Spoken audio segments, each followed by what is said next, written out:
Ladies and gentlemen, good day and welcome to the Ujjivan Small Finance Bank Limited Q2 FY26 earnings conference call. As a reminder, all participant lines will be in the listen-only mode, and there will be an opportunity for you to ask questions after the presentation concludes. Should you need assistance during the conference call, please signal an operator by pressing star, then zero on your touch-tone phone. Now, I hand over the conference over to Ms. Pritesh Bam. Thank you, and over to you. I welcome you all to Q2 FY26 earnings call of Ujjivan Small Finance Bank. Today, we have with us Mr. Sanjeev Nautiyal, MD and CEO, and the whole senior management team of the bank. I would like to thank the management for giving us the opportunity to host this call, and on that note, I would like to hand over the call to Mr. Nautiyal for his opening remarks. Over to you, sir. Thank you, Pritesh. Good evening and welcome to our Q2 and first half financial year 26 earnings call. I'm happy to walk you through the business and financial performance of the bank for the mentioned period. Please note, references will be made to Q2 26 versus Q2 25 as YOY and Q1 26 as QOQ, along with a comparison of H1 26 against H1 25. India has remained the fastest growing major economy, recording real GDP growth for Q1 26 at 7.8%, coming ahead of consensus estimates of 6.7%. In the recent MPC, RBI has upgraded GDP growth estimates for Q2 and FY26 to 7% and 6.8% respectively, while lowering their FY26 inflation forecast to 2.6% from 3.1%. This was done in continuation of a neutral stance in monetary policy. This broad-based growth and recent policy actions like repo rate cut, GST rationalization, and tax cuts bode well for the economy's outlook, external headwinds notwithstanding. The RBI's MPC has introduced a glide path for the transition to the ECL framework. While this is not applicable to SFBs, we have studied the details and remain watchful to any future implications. A change has been proposed through the risk-based deposit insurance framework. We will share any implications once the notification is issued. Coming to the overall business, we have delivered a well-calibrated growth for the quarter by ensuring absorption of excess liquidity, thereby taking our CD ratio to 88%. Total deposits rose 1.5% QOQ, up 15.1% YOY at rupees 39,211 crores.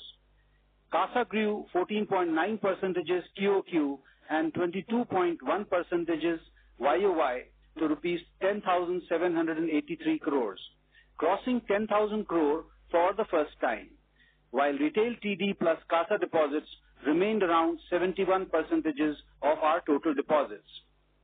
Our CASA augmentation efforts are beginning to take shape. The MF distribution would be rolled out to customers in Q3 26. Incremental rollouts of ASBA and Forex will further drive CASA mobilization. We have proactively reset rates in both TD and SA in various buckets, resulting in improvement of cost of funds by 23 basis points QOQ and 17 basis points YOY. As you are aware, the CRR reduction would be carried out in 4 phases of 25 basis points, each of which 2 tranches have already become effective, supporting lower funding costs. We expect further COF benefits coming in the next quarters. Coming to the asset side, loan origination remained strong this quarter with the highest disbursements ever of rupees 7,932 crores, up 21% QOQ and 48% YOY. For H1 26, disbursements grew 36% to 14,471 crores, led by the continued momentum in the secured loan book. Our gross loan book grew 3.9% QOQ and 14% YOY to rupees 34,588 crores, driven by our disciplined approach to diversify asset suite and build a sustainable loan book. This has led to share of secured loans improving to 47%. With the MFIN guardrails now in place, our microfinance portfolio is stabilizing, showing consistent repayment behavior with Bucket X collection efficiency improving month-on-month from 99.46% in July 25 to 99.50% in September 25. In line with our stated branch addition plans, we added 14 branches in Q2. We shall be adding 11 branches in H2 26 to expand our network. These branches will start offering microbanking asset products from day one, while other products will be rolled out in due course of time. In Q2 26, we added roughly 1.26 lakh customers in the microbanking segment and have witnessed a graduation of approximately 32,000 group loan customers to individual loans. The graduation of MB customers to secured product lines such as gold loans, vehicle finance, and micro mortgages also bodes well for the bank. Moving on to specific asset updates. It is heartening to inform that microbanking has grown meaningfully during Q2 26 by rupees 277 crores, which is 1.5% of June 25 base. The group loan book stood at rupees 13,106 crores, registering a growth of 1.1% QOQ, backed by a quarterly disbursement of rupees 3,131 crores in Q2 26, up 29.5% YOY and 10.1% QOQ. On individual loans, gross loan book remains strong at rupees 5,464 crores, registering 9.3% YOY and 2.5% QOQ. Disbursements for IL in Q2 26 stood at rupees 1,128 crores, up 3.5% QOQ. The growth in secured book is well aligned with our long-term vision of increasing its share, and this grew by 52.9% YOY in Q2 26. We have already grown 15.6% in H1 and are on track to meet the FY26 guidance of 35% plus secured book growth. This was on the back of strong growth from the affordable housing and micro mortgage loan book, supported by MSME and other emerging products with gold loans, vehicle finance, and agri loans. Secured disbursements in Q2 26 came in at rupees 3,701 crores, growing 78.8% YOY and 39.6% QOQ. AHL and micro mortgages.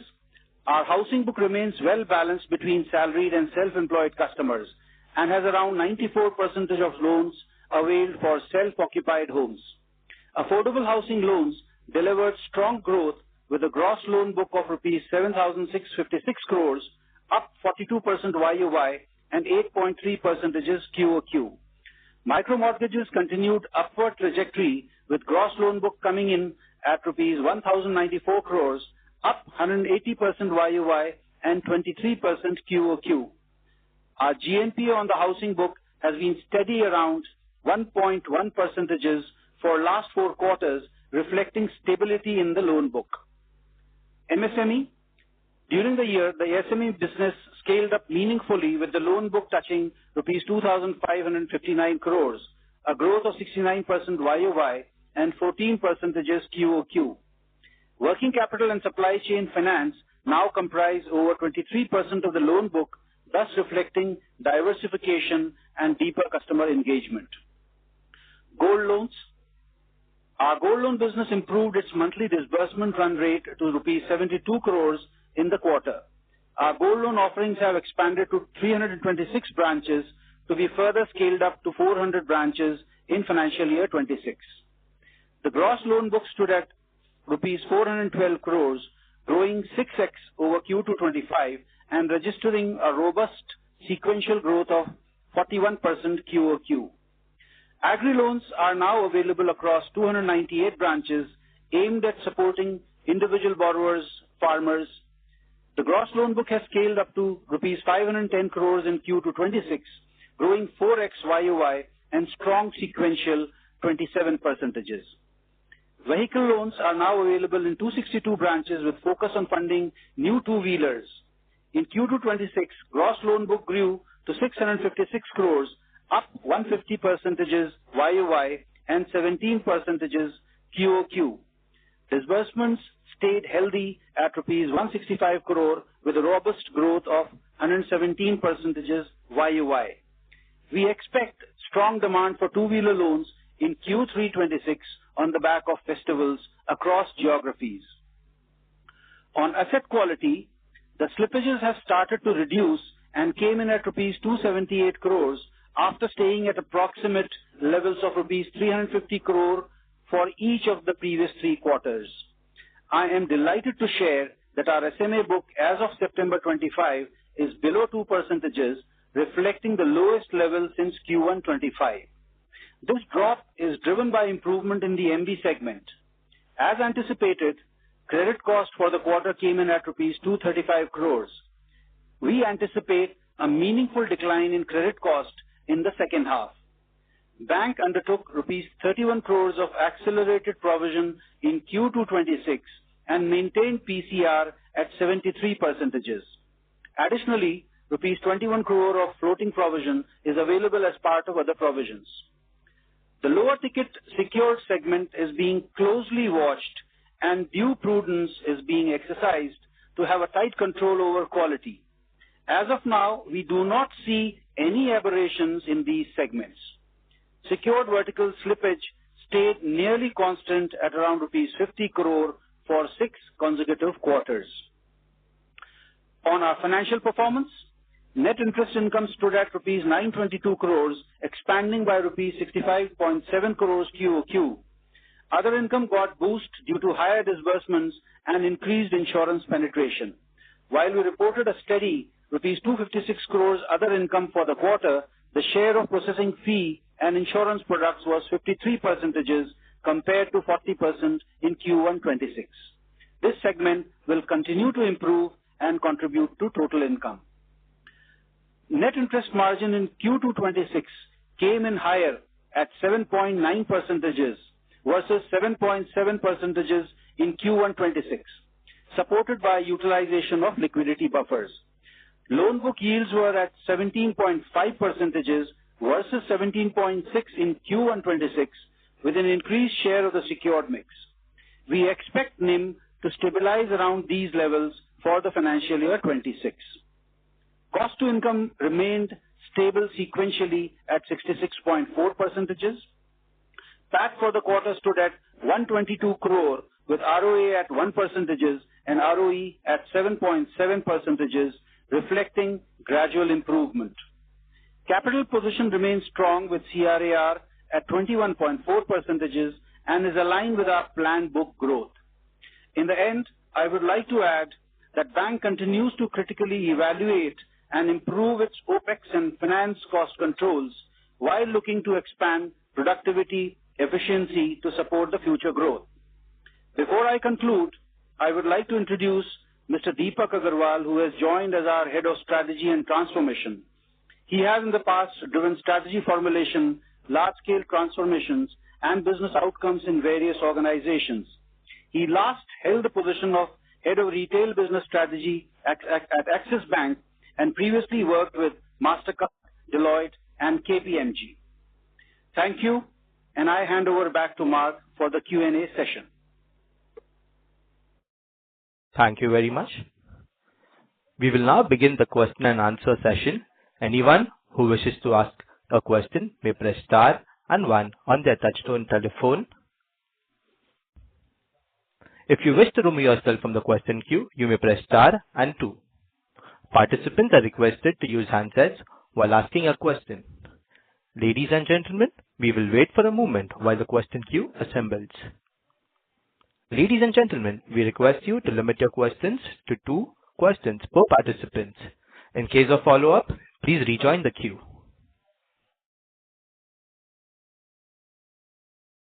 The first question is from the line of Renish from ICICI Securities. Please go ahead. Yeah, hi sir, and congrats on a good set of numbers. Sir, just 2 things from my side. One on this non-microbanking profitability piece. So when we look at the yields, which has been static at around 12% for last 4-5 quarters, despite introducing new products like micro lab, vehicle, etc., though, the base is very low, I can understand that. But at 12% yield, I'm sure the entire non-micro banking piece. Yeah. Renish, sorry, can you please just check your line? We are not able to hear you clearly. Could you please repeat the question? Okay. Is it better now? Yes. Hello? Yeah.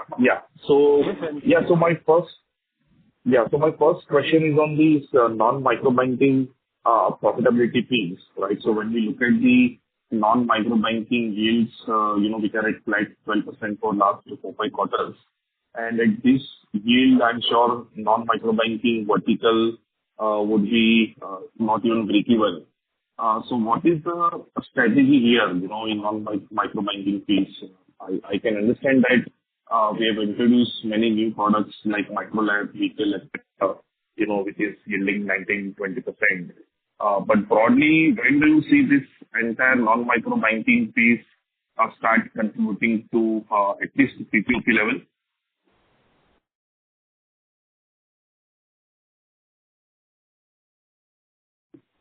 Hi, Renish. Yeah, hi, sir. Can you hear me? Yes, sir. So as you know, okay, I'll answer in 2-3 parts. First is regarding housing. Housing already making decent amount of money, and it's been around for 7 to 8 years. So they are making enough money, and we need to scale it up further. Now, next is gold. It's a new product, and by next year, we should be in a position to definitely break even there and make some money. Coming to, two-wheeler. Two-wheeler is going to end up with around 1,000 crore book this year. Once it is 1,000 crore at the end of this year, we should be breaking even in two-wheeler. Micro mortgage has already broken even. So from that, you will make money going forward. So MSME is almost in break-even stage. I think by end of this year, MSME also will come into shape. Yeah. Supply chain already profit. Working capital will break even. Yes. And any further data would you like to share? Let's say mortgage, I can understand it would be profit-making since it's one of the oldest products. But is it fair to assume that the profitability currently would be less than 2% ROA at product level? Yeah, we don't want to go into the detailed ROE at this stage, and ROA, sorry. Okay. But yes, it will come to the industry level within next 2-3 years. That's what we are planning. We are not there still. If you look at the industry level comparison, benchmark, we will be there in next 2-3 years. That's what is our plan. Got it. And again, sir, a related question on the vehicle financing piece, which is dominantly two-wheeler currently. And I'm surprised to see that given it's a new product, despite that our gross NPA is touching 2%, PAR is 5%. So what is happening in that portfolio? I mean, despite this book not seasoning, gross NPA is already inching up. So are we changing any strategy, product mix here, or what is happening? Renish, in vehicle finance, yes, it is a 18-month-old product. Our GNPA of last year book is where the GNPA has come from. And even on a 12-month book, the GNPA has not crossed 2.5%. So it is moving in the right direction. There is not much bump up in GNPA we have seen in the last 6 months specifically. There is some part of the GNPA which was pre-2023 book, 2024 book, which these were locations which we have discontinued. So there is some amount of gross NPA there, which is almost about 30-35% of the overall NPA. Got it. So you're broadly, you're saying new book, let's say 6 months. Yeah. So Renish, we look at Bucket X collection efficiency on a month-on-month basis. It's been hovering in the range of 99, 99.1, 98.9 consistently for the last 9 to 12 months. So Bucket X collection efficiency being steady and Bucket 1 to 90 being steady in the range of 60-50%, there is, increase in slippages is not visible. Got it. Okay. Just to add to that, hi, this is Carol. Just to Yeah, add to that, our book grew 17% quarter on quarter in vehicle finance, and currently our book size is around 656 crores. We are mainly in the tier 1 and 2 cities, and our metro urban percentages come close to around 75%.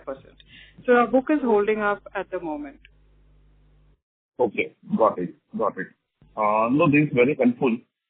Best of luck and thank you. Thank you. The next question is from the line of Digant Haria from GreenEdge Wealth. Please go ahead. Yeah, thank you for the opportunity. My question is on the microfinance piece. I see that, we've started growing the loan book as well, and it's reflective in our net interest income yields, everything. So just wanted to check here that, because you are the most diversified microfinance player. So, what are the trends you are seeing that, are more and more districts becoming, so to say, lendable, that, where you can go out and source new books? Or is it more like, player dependent that, in some districts we may find growth opportunities, but other may not? If you can just highlight what do you see on the ground? So Digant, like we've been discussing in the last 2-3 earnings calls, there was significant stress in the group loan book. And we had called out that there was stress in Gujarat, Tamil Nadu, and Karnataka got added in Q4 of this financial year. And therefore, the slippages that we were seeing were largely from these three. And we had also mentioned that there are some smaller states where we were not focused, for example, Kerala and Odisha. In most of the other states, the slippages had peaked out in March, and Karnataka also came back to normalcy. What we are now seeing on the ground is most of the districts are doing fine. Tamil Nadu has started to show 99.5% efficiency. Karnataka is coming close to that. And states in East are doing well, with the exception of Odisha. States in West are doing well, with the exception of Gujarat. Gujarat probably will take a quarter or two more. And North has started to grow quite well. So if you ask me about specific areas, there are some specific areas in Gujarat and Karnataka which are still not out of the woods yet. However, we feel that in most of the other parts of the country are quite, ready for growth of the next phase. Okay, that's really detailed. Then thank you. So just let say 12 months from now, the next 12 months, we can think of a 15% kind of a growth in the micro, in this whole, microfinance loan book, JLG plus individual loans. This. So Digant, we can look at H2 as of now. So we have been cautious in our growth in H1 because we were still not sure about whether the stress is going to continue longer. But in Q2, we started getting the confidence that yes, there is demand coming in from the market. We feel that H2 will be much better than H1 in terms of both disbursement and growth. We see for the full financial year a growth of about 7 to 8% on the micro banking book. All right, fine. And the last question is on our credit cost. I think that has also started declining. So that flow, we know that flow has reduced. That we know since the last 2 quarters that flow has been reducing. But at least the stock, we are almost getting done on the provisions on the stock as well.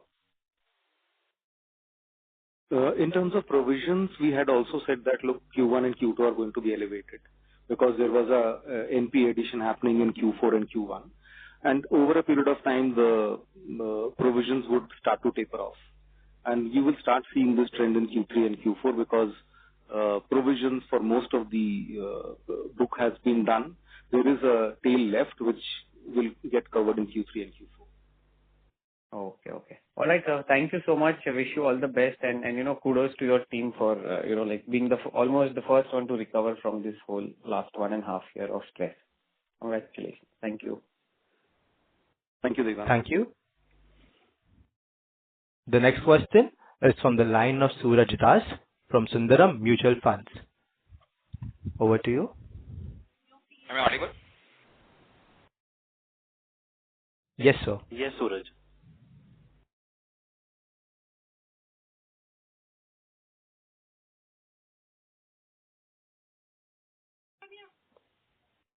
We can't hear you, Suraj.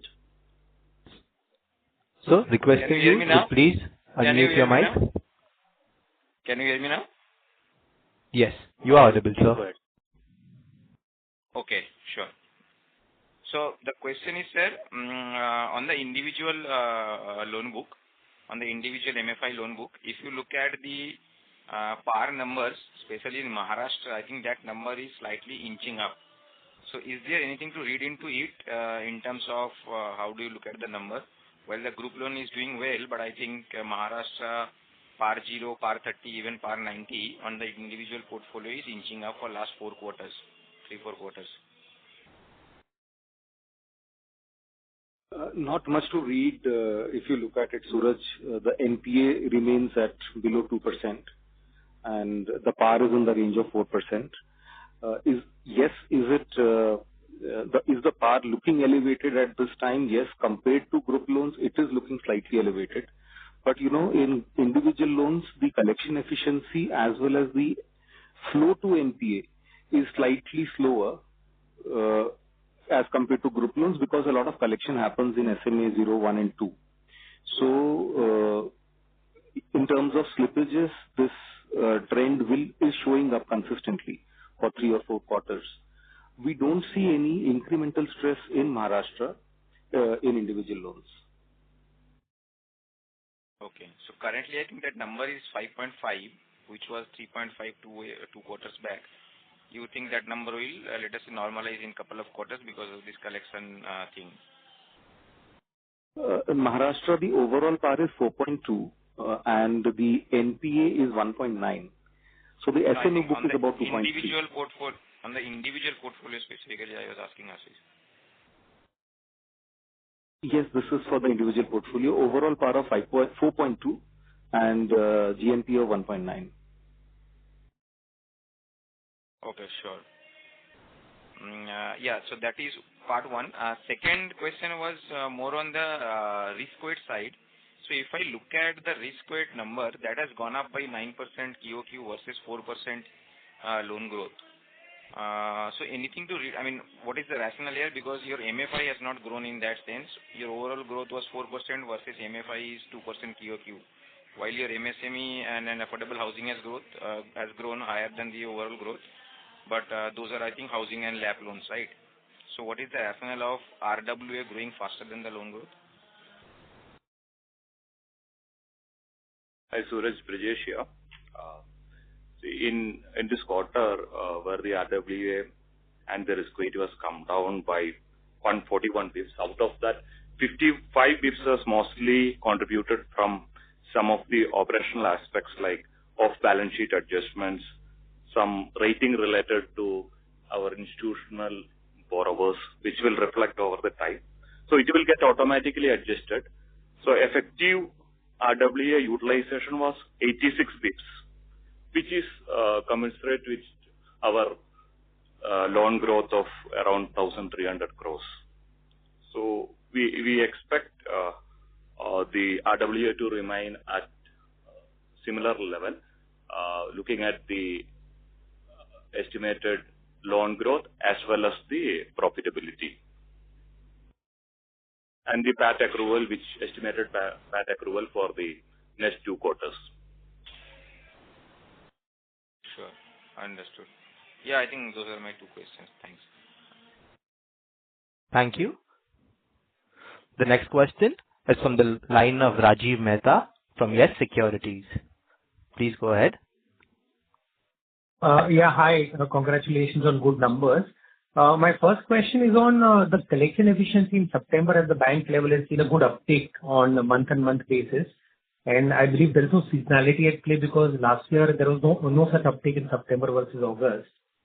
So is there something to read into in terms of, can it be a sustainable trend for Q3, Q4, or is it a function that you were able to, recover a lot of overdues, in the month of September? Can you just comment whether the September uptake is sustainable in the coming months? Rajiv, the collection efficiency that you see increasing from 97.2 to 98, this, is a weighted average of non-delinquent, SMA and NPA book. Correct. So as the NPA book starts to slow down, the weighted average collection efficiency is expected to improve going forward also. But any color on whether the SMA collections in micro banking in particular, where you have a larger 1 to 90 DPD pool, is also improving given the efforts that we put, to ensure that that pool doesn't roll forward. Yes, Rajiv. In fact, that was the strategy for Q1, and we had discussed it in the past that, look, when delinquencies start to go up, the best pools to focus are 1 to 90 and 91 to 180 because that is where the incremental slippages would happen. And therefore, to manage stress, what we had done was over-managing collections in SMA and early NPA book 91 to 180. And the collection efficiencies have been very good in our SMA book. That is reflecting in our improved slippages. Mm-hmm. Okay, my second question is on margins, and you've given the outlook that margins will remain, broadly similar in second half.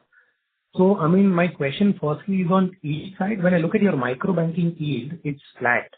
But in the previous quarter, you had that 14 bits of one-off impact. So we have not seen an expansion because of that absence. And plus, the slippages were also lower in this quarter. Disbursements are going strong. So the question is, where did the micro banking yield improve on Q-on-Q basis? And second is on the deposit side. When you look at the average bulk deposit pricing right now versus the prevailing market rates, is there any scope for further downward repricing? And on the retail term deposits, I see a sharp decline in the absolute deposit base. So how do we manage the traction of retail term deposits given that we want to grow at 20% at the bank level and, that is the biggest pool of deposit for us?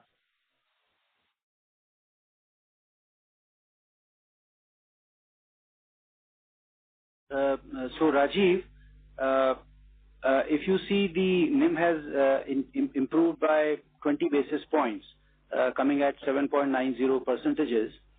Our micro mortgages book is growing strong.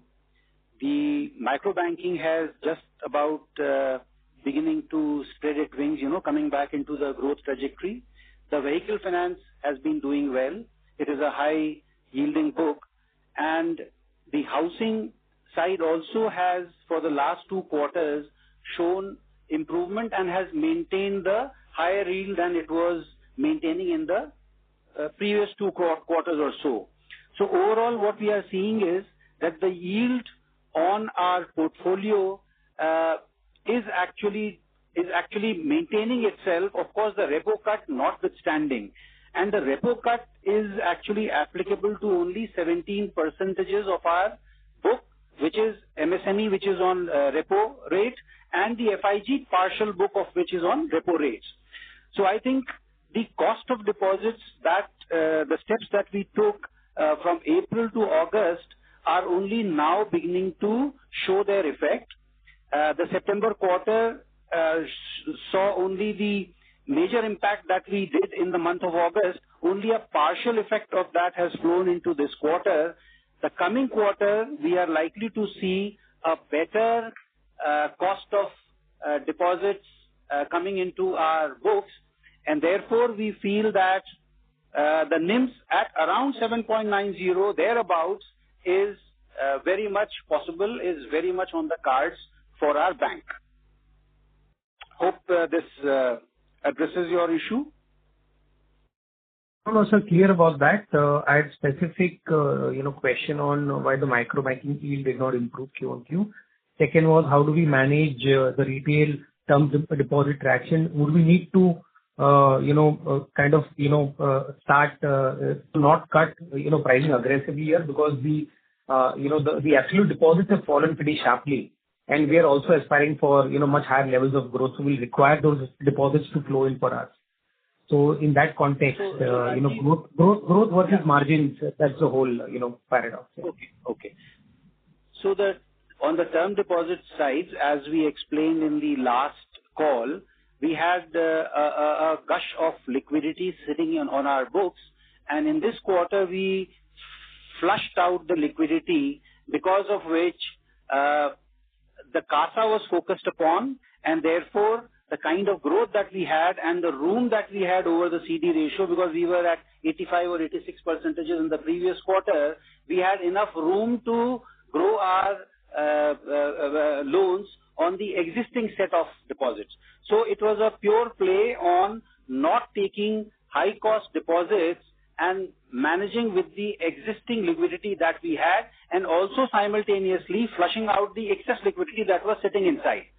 Of course, now we are seeing the growth coming back, because that's the way we have modulated our team members, and therefore there is no challenge, there is no hiccup. It was a conscious call to actually be flexible in terms of the situation in which we were. So term deposits is all about that, and we are seeing the growth coming back, because that's how we are now playing our game. And on the microfinance side, please. Yeah. Sorry. Okay. Now, regarding micro banking yield, what you are asking, it is stable at 22%. We have not changed any rates, so we assume till the year end it will continue to be the same. Okay, now over to Mr. Hitendra. He'll answer on the deposit. So on bulk TD and retail TD, we had an opportunity to source bulk TD at lower rate. We had almost 67 bips lower than a retail TD, so we focused slightly on a bulk TD. However, focus continues to retail TD. And also, if you look at maturity versus sourcing, we had almost a benefit of 1.08 bips, 108 bips on a sourcing side, maturity sourcing side on retail side. So retail TD, we can scale up whenever we want. It was a strategic call. It was not something which we had not anticipated. No, this is clear. Thank you. Best of luck. Thank you. The next question is from the line of Abhishek Murarka from HSBC. Please go ahead.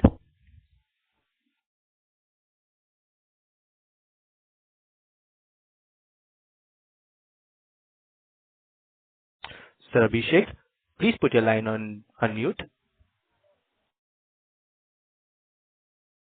Hello, am I audible? Yes, sir, you're audible. Hello. Yes, Abhishek. Yeah. Hi. Congratulations for the quarter. Just picking up from Suraj's question, actually, if you see the IL PAR in 2 or 3 states, it has gone up, right? I think in Karnataka, Maharashtra, West Bengal, it has gone up. And the thing is that the weighted average looks good because, in the other states you're doing okay. But any risk that you see in IL, especially in the context that, over the medium to long term, you want to increase it from 30% of the book to 45% or so. So any early learnings or anything from these 3 states, or what's the real reason for this PAR going up in the IL portfolio? Abhishek, PAR has gone. There are only 2 states which, for the last 3 quarters, have not shown a better PAR or a better NPA behavior. One of them is Karnataka, which, as we all know, had external issues. So therefore, the PAR was elevated. Otherwise, Karnataka always had a NPA below 2%. Currently, the NPA is about 4.8% and PAR is about 7.4%. So it is an external reason. There are 2 other states where PAR and NPA have not shown a significant improvement. One is West Bengal and the second is Bihar, which you are not seeing in the top 5 states. It's a smaller state for us. So in West Bengal, we have kind of being calibrated in our growth. We have not been growing much. And in Bihar, we have actually seen a flat book growth. So it's not been increasing again. Our focus areas have been Maharashtra, Tamil Nadu, Haryana, and these are the areas which are doing well for us.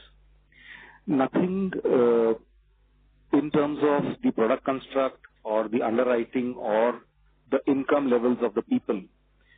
It is, I would say, related to Karnataka or West Bengal or Bihar. It is more like, geographic areas not showing improvement as against the product construct or the income assessment.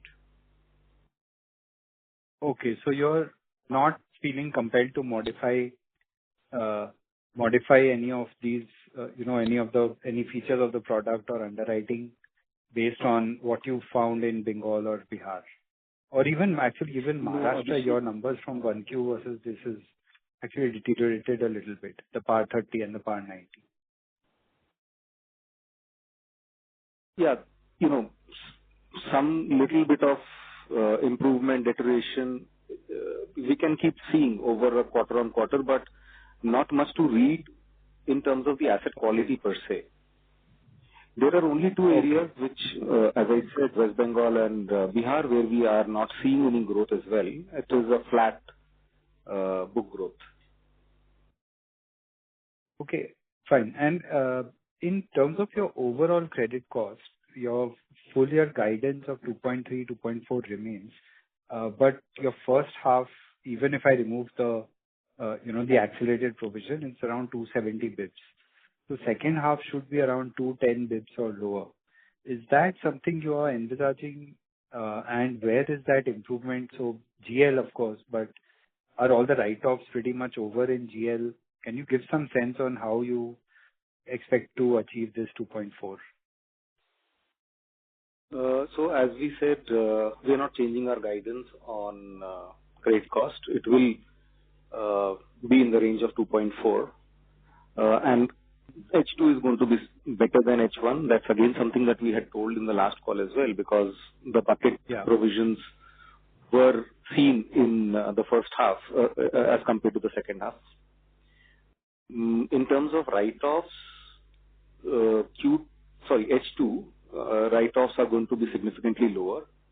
Most of the write-offs that we have done, over in the entire write-off pool that we have done, I think only 2 crore comes from vehicle finance. Everything else comes from micro banking only. And H2, I think the same trend will continue. Much lower write-offs and mostly from micro banking.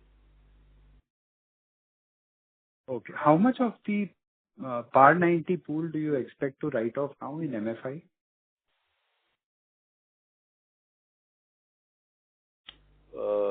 See, the write-offs normally happen when there is a full provision taken on any account. So, right. Very difficult to say what percentage will be written off. But you can take a thumb rule of about 1.2 to 1.3% for the second half. From the GL PAR 90. Out of the GL PAR 90. Yeah, from the total micro banking, not GL. Okay, from the total micro banking. Okay. That's right. Got it. Okay, thank you. That was my question. Thank you, and all the best. Thank you. The next question is from the line of Shripal Doshi from Equirus. Please go ahead. Hi, thank you for giving me the opportunity, and congrats to the entire team for a good quarter. My question was, firstly, if you recall, like the last couple of quarters, we've also seen issues pertaining to attrition as one of the reasons for elevated credit cost or even collection efficiencies being impacted. How has that trend shaped up, let's say in the last quarter, and what are we doing in terms of measures to curtail it, particularly the lower level attritions? Hi, Shripal. See, from the attrition perspective, we have everything under control, and we are not seeing any kind of reasons why we need to worry on the attrition front. It is flat from the last quarter. And we are taking care of our employees as usual. So what is it like at current levels at loan officer level or lower hierarchy level? Yeah, we are at an annualized attrition rate of around 20% now. Okay. And any particular space where it would be elevated or where the issues are more prominent? We are not seeing anything particularly, but it's sort of flattish. Got it. The other question was on the disbursement side. So post the implementation of guardrails, what are the disbursement ticket size for new GL customers, as well as what are the ticket size for the customers that we moved up from, let's say, GL to IL category? That's the second question that I had on the ticket size for these two post the, let's say, guardrail being implemented, where you don't have more than 3 lenders to a particular customer. The group loan ticket size is hovering around close to 64,000, and GL to IL graduation. So IL ticket size is almost constant at close to 1.3 lakh for last 2-3 quarters. So that would be the average number, and what would be the range basically for the, let's say, relatively vintage customer in GL? We go up to 80,000, or is it more than that now? We go, as per policy, we go up to 1.25 lakh. But for customers who are third cycle and above, the average ticket size is close to 80,000. Okay. And in the IL category? IL category, average, as I mentioned, it is 1.3 lakh. The customers who go to higher, cycles, the average ticket size move up to close to 1.5, 1.6. Okay. And what will be the higher range here? Like, let's say the bracket in terms of the higher bracket. IL the higher. Yeah. So as GL, it is up to 1.25 lakh. In IL, the highest ticket size possible is 3 lakh. Got it. And in IL, just one last question here. Do we really monitor the end use being business, or is it not closely monitored? So both GL and IL are purpose-based loans. IL, we have various purposes, including business loan, livestock loan, home improvement loan. And similarly, in GL also, it is purpose-driven loan, and LUC is done 100% for all the loans. And based on that, only the PSL classification happens. So LUC happens for all cases by a bank employee. Got it. The last question was pertaining to a data point. Could you please give out that CD book number, because it's not given in the presentation.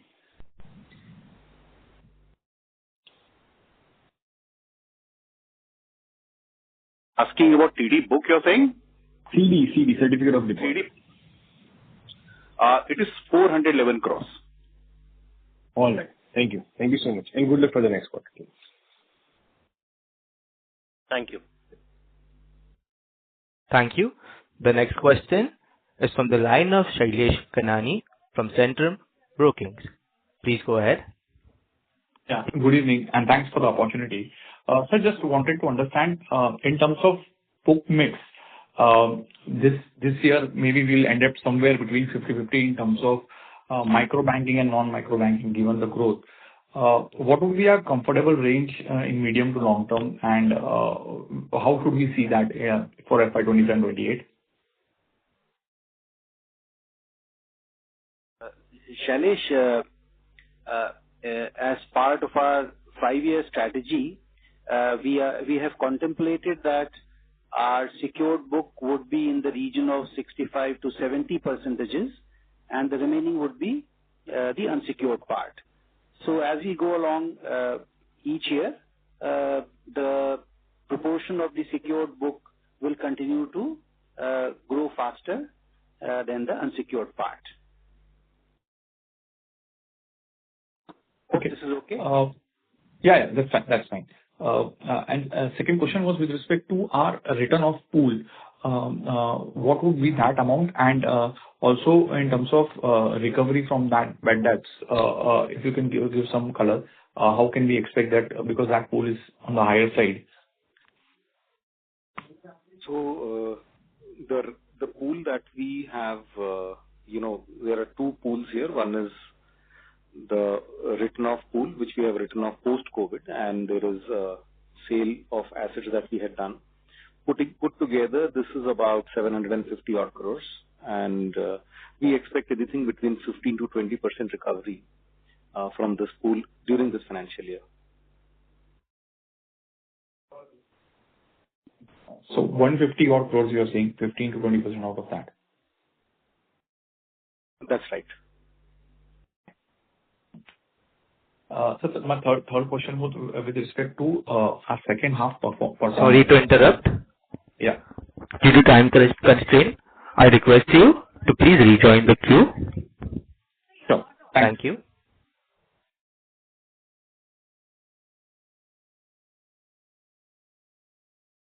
The next question is from the line of Ashilesh Sonji from Kotak Securities. Requesting participants to limit the questions to one per participant. Thank you. Provision coverage which you have specifically for microfinance, including any NPA provisions and... So could you please reconfirm your question? Hi, just one question on MFI. If you can share the provisions which you are carrying specifically for microfinance, including NPA provision as well as any other provision buffers which you have. And secondly, if you can just explain this additional slide which you have added on page number 22 of the presentation, the line chart which you have added. Okay, in terms of PCR, Ashlesh, we have 80% provisioning cover on micro banking. Any other standard asset or contingent provisions there along with that? Standard asset.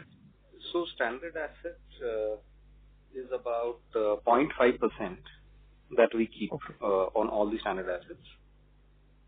Okay, got it. On your question on the slide, this is nothing but, after Guardrail 2.0 implementation in April, we were just trying to show that, as per, MFIN guideline also, loans cannot be given to customers who are 60 DPD, though in Ujjivan we follow 30 DPD, it is stringent compared to what MFIN guideline says. But internally also we have guideline around customers' credit behavior, and based on that we accept or reject loans. So internally, based on customer repayment history, if customers are up to 30 DPD and between 30 to 60 DPD, we can still lend. But what trend shows that in the last 5 quarters, the percentage of loans which is going to customers who are ever 30 to 60 DPD in their previous cycle, the percentage of loan there is below 0.5%, actually much below than 0.5%. That says that we are not encouraging customers who are not having good repayment history in the previous cycle. Understood, sir. Thank you. Those are all the questions I had. Thank you. The next question is from the line of Anand Damak from MK Global. Please go ahead. Yeah, most of my questions are answered. I had one question around I think during the analyst meet you had suggested that you had exposure to microfinance borrowers who in turn were employees of the Tirupur-based textile corporates. Any stress that you have seen in that portfolio? I think that was about 2% of your overall microfinance portfolio, borrowers as such. We have not seen any initial trend as of now. In fact, our repayment behavior in the Tirupur belt has not shown any decline. We have been watching Gujarat very closely. We've been watching NCR very closely. We've not seen any decline in the repayment behavior till now. So then what explains basically the surge that we have seen in the PAR portfolio, particularly in the state of Karnataka? It is still to do with that ordinance, or like there are additional things which have actually happened and because of which Nothing new, Anand. It is actually showing a very good improvement over the last 2 quarters. In fact, we are very close to 99.5% bucket X collection efficiency in micro banking, even in the state of Karnataka. So we have seen improvement in bucket X collection efficiency, improvement in slippages, and the portfolio is coming under control now. But the PAR It was portfolio an is going external up, which event, means which is largely over, so that is basically the fresh test. So, but yeah, the problem is that your PAR portfolio is still going up, right? And that could keep the credit cost higher in the state of Karnataka. And then you have Bihar elections now, and then maybe West Bengal elections next year. So Anand, if you look at it in terms of SMA bucket, early NPA and late NPA, the portfolio in Karnataka, which had gone into delinquency post the ordinance, that had to, go through collections as well as recognition of NPA both ways and credit cost. But, in the last earnings call, we said that 33% of our incremental slippages in the quarter were coming in from Karnataka because Karnataka was going through a lot of pain. This quarter, we have seen that number coming below 20%. So there is a significant improvement in Karnataka portfolio. The early delinquency has more or less come back to normalcy. There is a NPA recognition and credit cost recognition which will happen during these 2 or 3 quarters, Q2, Q3, Q4. And I think by then things will come back to normal. Lastly, that we expect a universal bank license to come through. Any additional OPEX that we are already incurring in run up to that license, or how should we look at the overall OPEX growth or OPEX ratios in FY26 and FY27?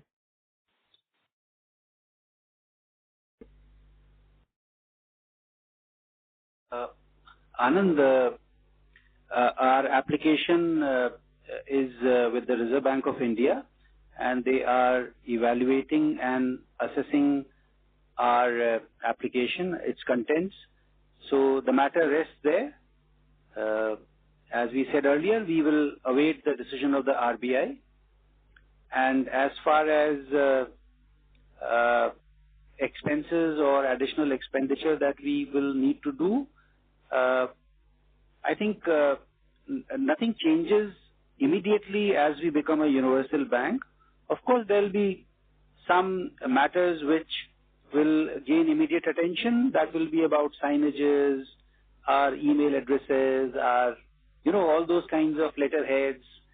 So those will be taken care of once we, get a positive decision from the Reserve Bank of India. And the other expenses or the investments that we will do are part of the general strategy that we have chalked out, which is agnostic to any outcome that we may get from Reserve Bank of India. So not much expenditure, if at all there is. Yes, there will be some, but it is nothing of note or of materiality. Trust this is okay. So lastly, if possible, if you allow me, basically just want to check. Sorry to interrupt. The impact that you have. So due to time restraints, I request you to please rejoin the queue. Sure. Requesting participants to limit their questions to 1 question per participant. Thank you. The next question is from the line of Abhishek Tandon from Bowhead India. Please go ahead. Yeah, hi. Thanks for the opportunity. So just a question on credit cost. Going into fiscal 27, your secured book obviously will keep increasing. And I guess there the credit costs are pretty low because big parts of the secured book is affordable housing and FIG, where I guess you have very low credit costs.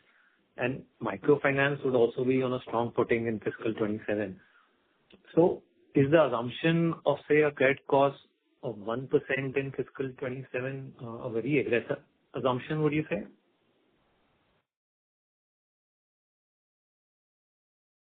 So, Abhishek, we'll come back on that, whether we want to take any assumptions for FY27 as of now. But what we can surely see is the credit costs, this cycle would not extend beyond quarter four of this year. And therefore, we'll see much better normalcy in the next financial year. I would also like to add here that we have started monitoring the book that we have sourced in the last 12 months, and it is showing much better quality than the one which we had previous to that. Okay, thank you so much. Thank you. The next question is from the line of Sagar Shah from Spark PWM. Please go ahead. Yeah.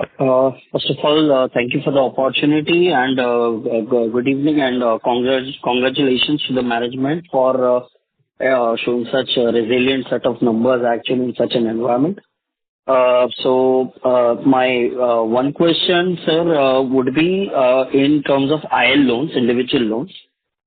Individual loans as compared to the March 25 year ending, actually they've been relatively on the flat side. So means I'm talking of the IL loans. IL loans have been shown very negligible growth actually. So my question is that considering that we are nearing to the bottom of this crisis, a micro banking crisis, and you would have got filtered out some good quality GL customers also after the 1 year debacle actually.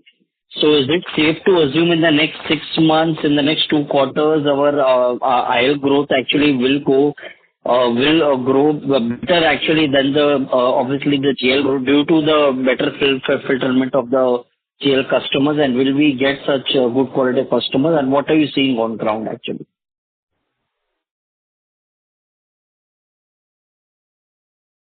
So,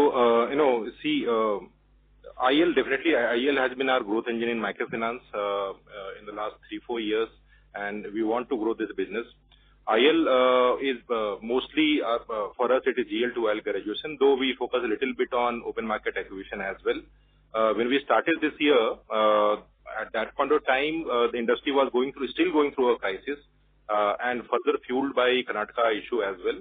We were a little slower and cautious in the first quarter. Though IL has done better than GL in terms of growth in the first 2 quarters of the year. But yes, going forward in next 2 quarters, we will see IL doing much better than GL and overall in absolute values as well. As you rightly mentioned that we have good customers where the repayment history has been excellent, their income levels are high and eligible for graduation. So in this next 2 quarters, you will see IL doing better than what we have done in the first 2 quarters. Okay. I got the answer. Thank you so much, sir, and happy Diwali and best of luck for the next quarters. Same to you. Thank you. The next question is from the line of Sarvesh Gupta from Maximal Capital. Please go ahead. Good evening, sir, and congratulations on a good set of numbers. So most of the questions have been answered. So just one question on the cost of funds. So we have seen a 30 basis point decline in this quarter from previous quarter. And how do you see this going forward? Are there some levels because of which we will be able to reduce it, or given that we have done high consumption in this on CD, so going forward we'll be sort of increasing the rates again to capture more of this for our high growth ambition on the advances side? Hi, Sarvesh. So we had taken rate cuts in both FDs and also savings account between April to August, and we have seen some of the benefits flowing in the second quarter. We expect further benefits to flow in as the repricing happens for the fixed deposits. So those benefits will keep coming, and we expect to see better numbers in the next 2 quarters. But where do you want to... sorry, go ahead. Sorry, please carry on. Yeah, basically, where do you expect this sort of a number to settle down eventually? So, see, it's very difficult to give exact number, but what we are saying, TD repricing will happen, so cost of fund will go down from here. The SAR repricing has happened, so SAR book is already repriced, okay? Cost of fund has come down there. TD, as we go along, whatever incremental TD is booking, they're booking at much lower cost. Okay. Yeah. So So we are sourcing at roughly 7.38% now, TD, average cost. Understood. So just to conclude, we expect to end off the year with around 7.1%, something like that. Yeah. Around 7.1%. Yeah, right. Okay. And sir, on the secured book side, so your yield is around 12%. How do you see this increasing, or do you think that this is what it can achieve? Because we are adding the other products which have got higher yields. But overall, how do you see the non-microfinance book yields behaving in the coming quarters or years? So the non-micro banking yields will go up a bit because of the newer segments which we have launched, which are higher yielding, like micro mortgage around 19% plus, gold loans in the range of 15%, vehicle loans in the range of 20%. And with the contribution increasing in the non-micro banking book, overall the yields for this book is expected to go a little upwards. Any number that you would want to reach there? No, it's difficult to put a number to this. It depends on the book mix and how the products perform. So maybe here and there, but a little uptick should happen. Okay. Thank you, sir. All the best. Thank you. The last question is from the line of Ashok Daga from Retail Investor. Please go ahead.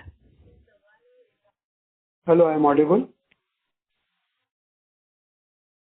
Yes, you are, sir. Yes, please. Yes, sir.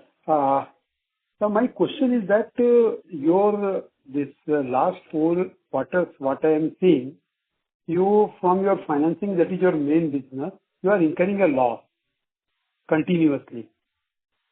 So what was the reason and how you are going to control that? And due to this, even though you are showing your net profit is a positive due to other income, but your main business is showing the negative portion. So how this your cost of fund or all these things is going to make or bring you in the positive area? Sorry, could you please repeat the question, sir? My question is that your financial means whatever your cost, your deposit and interest you are paying as your expenses are there. From that last 4 quarters you are showing a loss. Your profit is coming from the other income. Due to that your net profit is the positive, but your OPM is the negative for the last continuous 4 quarters.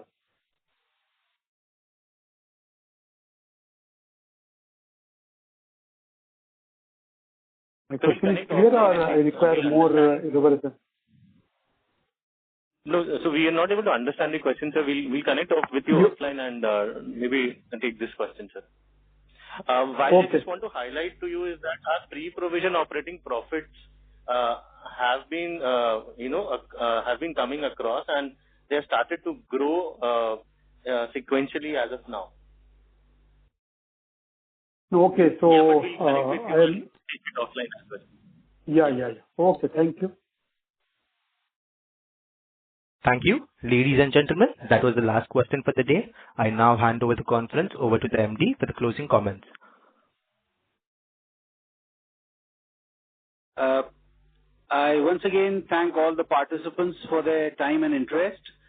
We at Ujjivan SFB remain focused on delivering on our guided numbers while we build an enduring institution. I wish everybody a happy Deepavali in advance. Please reach out to our IR team for any queries that you may have. Thank you once again. On behalf of Ujjivan Small Finance Bank Limited, that concludes this conference. Wishing you all a happy Diwali. Thank you for joining us, and you may now disconnect your line. If you found this video helpful, please like, share and subscribe to Concall India for latest upcoming Concall.